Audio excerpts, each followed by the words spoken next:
मिर्ज़ापुर 2 के लिए मैंने एक वीडियो बनाया था जिसमें मैंने बताने की कोशिश की थी कि मिर्ज़ापुर 2 जैसे वेब सीरीज़ समझ और समाज दोनों के बाहर की चीज़ें हैं। और उसको देखने के बाद एज़ यू नो बहुत सारे लोगों ने मुझे इनबॉक्स में मिर्ज़ापुर के डायलॉग सुनाए।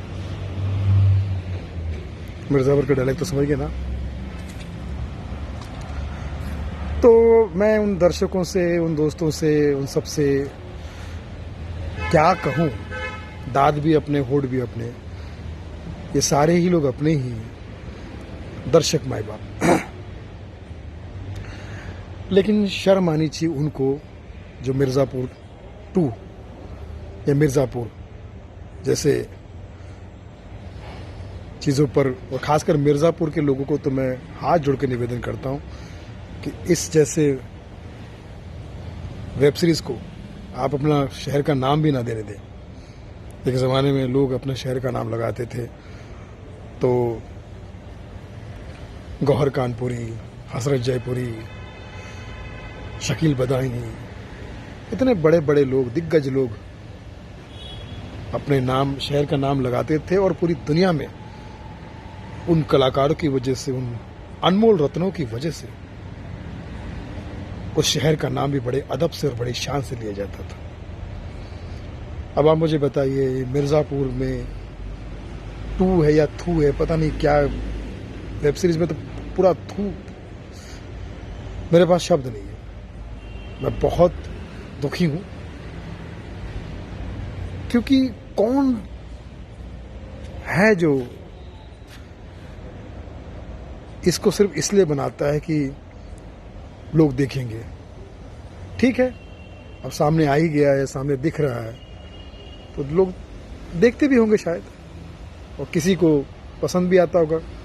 है समाज में ऐसा तबका भी है, 100 में से 80 बेईमान फिर भी मेरा देश महान। कोई ऐसा तबका है जिनको आप तो देख ही रहे हैं आजकल समाज में, क्रूर लोग, शैतान लोग जो आतंकवाद करते हैं, समाज के साथ खिलवाड़ करते हैं, भ्रष्टाचार करते हैं, दोगलापन करते हैं, महिलाओं के साथ आज जो क्रूरता बढ़ती जा रही है, तो ऐसा समाज है। और मैं ये कहना चाहता हूँ मिर्ज़ापुर 2 और ऐसे वेब सीरीज़ वालों को कि आप इस टाइप की वेब सीरीज़ बनाकर उसमें समाज को और ख़राब कर रहे हैं। लोग कहते हैं कि सुनील पाल तुम जलते हो। अरे भाई मैं क्यों जलूं मेरे भाई, मेरा सपना हज़ारों का था, भगवान ने मुझे लाखों दिए। आई एम वेरी हैप्पी यार। मैं अलग बात कर रहा हूँ, मैं राजनीति नहीं कर रहा हूँ, मैं कुछ भी बात नहीं कर रहा हूँ। आप इस वेब सीरीज में आप देखिए क्या है, दनादन गोलियां चल रही है, ठीक है, 2 ग्रुप की बिना वजह लड़ाई, बिना मतलब की, बिना बात की लड़ाई, कोई मुद्दा नहीं है उसमें, हर बंदा सेल्फिश, और गंदे से गंदे जितने गिरे हुए डायलॉग हो सकते हैं, नेक्स्ट लेवल तो उन्होंने क्रॉस कर दिया, ये 3rd लेवल पर आ गई, 3rd क्लास। और दुख की बात है कि वो कलाकार बोल रहे हैं जिनको लोगों ने बड़े पर्दे पर बहुत प्यार दिया, छोटे पर्दे पे बहुत प्यार दिया, अपने घर जैसा माना।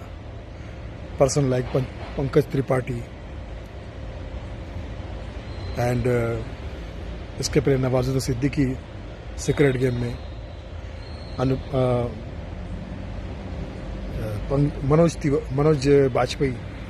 Manoj Vajpayee family man. और ऐसा नहीं कि सिर्फ वेब सीरीज पे ही ऐसा कर रहे हैं, वासेपुर में भी कर चुके हैं। मनोज वाजपेयी ने खुद की फिल्म बनाई थी 7 उचक्के, उसमें भी आप उठा के देख लीजिए, इंटरव्यू में गाली दे रहे, फलां में गाली दे रहे। अरे सिर्फ अगर यही चीज़ें करनी है और आपको लगता है कि चीज़ें पसंद की जाती है आपके कुछ लोगों द्वारा, तो ये तो गलत बात है ना भाई। आप लोगों को समाज ने इतना प्यार दिया है, इतना टैलेंटेड माना है, अवार्ड दिया जाता है, रिवॉर्ड दिया जाता है, आपको लोग फॉलो करते हैं कि यार छोटे से बिहार के गांव से आया था बंदा, जहां बिजली नहीं थी, जहां पर लाइन बिजली नहीं थी, अब तुम ऑनलाइन आ गए और कैसे कैसी कैसी गंदी गंदी लाइनें बोल रहे हो फिल्मों में। मैं तो बहुत दुखी हूं और मैं इस चीज़ का बायकॉट करता हूं और मुझे इनसे कोई जलन नहीं, इनमें से किसी की कोई ऐसी हैसियत है ही नहीं कि कोई भी कलाकार इनसे जले, क्योंकि जो बंदा कला की जगह पे, जो कला एक पूजा है हम कलाकारों के लिए, वहाँ पर अगर ऐसी गंदगी भरी भाषा इमोशनल करता है तो मुझे ऐसा लगता है कि भाई आपसे कौन जलेगा यार, आप तो ऑलरेडी जल के राख हो चुके, खत्म हो चुके, आप जिंदा नहीं हो, आप शर्मिंदा हो, जिंदा लाश हो। आपसे कोई कुछ नहीं सीख सकता। क्या सीखेगा मुझे बताइए, क्या सीखेगा आपसे? यही सब सीखेगा। विनाशकालीन विपरीत बुद्धि, आप लोग सब विनाश की तरफ जा रहे हो, कुछ अच्छा काम नहीं कर रहे हो। राइटरों को शर्म आनी चाहिए, वो कैसे लिखते हैं गालियां। अबे तुम राइटर टाइप के हो या टाइप राइटर हो? सुन लिया और लिख दिया। डायरेक्टरों को शर्म आनी चाहिए जो डायरेक्टर्स हैं, और अबव ऑल उन प्लेटफॉर्म को शर्म आनी चाहिए जो प्लेटफॉर्म दुनिया के सबसे गंदे प्लेटफॉर्म है। हर प्लेटफॉर्म पे लिखा होता है यहाँ थूकना मना है, यहाँ गंदगी करना मना है, मगर दुनिया का एकमात्र वाहिद ये प्लेटफॉर्म है OTT प्लेटफॉर्म, जहाँ पर इनका मानना है कि हम गंदगी करेंगे तो जिंदगी जिएंगे।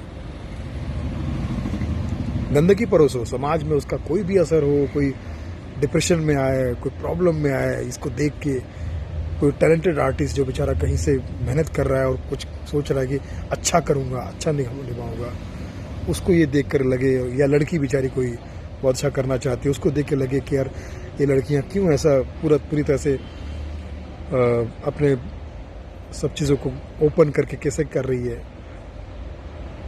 भाई मानता हूँ आप लोग एडवांस हो, चलो मान लिया मैं बैकवर्ड हूँ यार, दिस इज नॉट फेयर यार, this is not fair. Mirzapur 2 तेरे मुंह पे थू।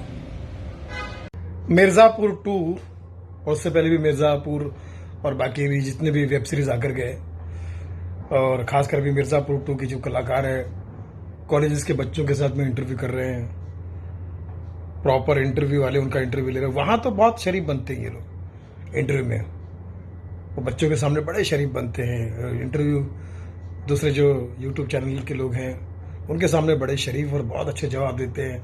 हम तो गरीब थे, हम तो ठेला खींचते थे, हम तो वेटर थे, हम तो चपरासी थे, हम तो ये थे वो थे। तो भैया तब तो इज्जत से कमाई करते थे, इज्जत से जीते थे। अब क्या हो गई? अब क्यों माँ बहन को गालियां पड़वा रहे हो, खुद की भी और लोगों को भी दे रहे हो? शर्म आनी चाहिए पंकज त्रिपाठी, और तुम जैसे लोगों को शर्म आनी चाहिए। और मुझे जब मैंने इस पे आवाज उठाई तो लोग कहते हैं कि आपको क्या प्रॉब्लम भाई, जो देख रहा हो देखने दो। अबे कैसे लोग हैं? जिस चीज पे शर्म आनी चाहिए उसको तुम लेट को कर रहे हो, फैला रहे हो बुराई। ऐसे ही फैलती रहेगी समाज में बुराई, बाद में इन्हीं से बड़े बड़े क्राइम क्रिएट होते हैं, फिर बाद में हाथ रख के, अब क्या पता वो क्राइम आप ही के साथ हो रियल में।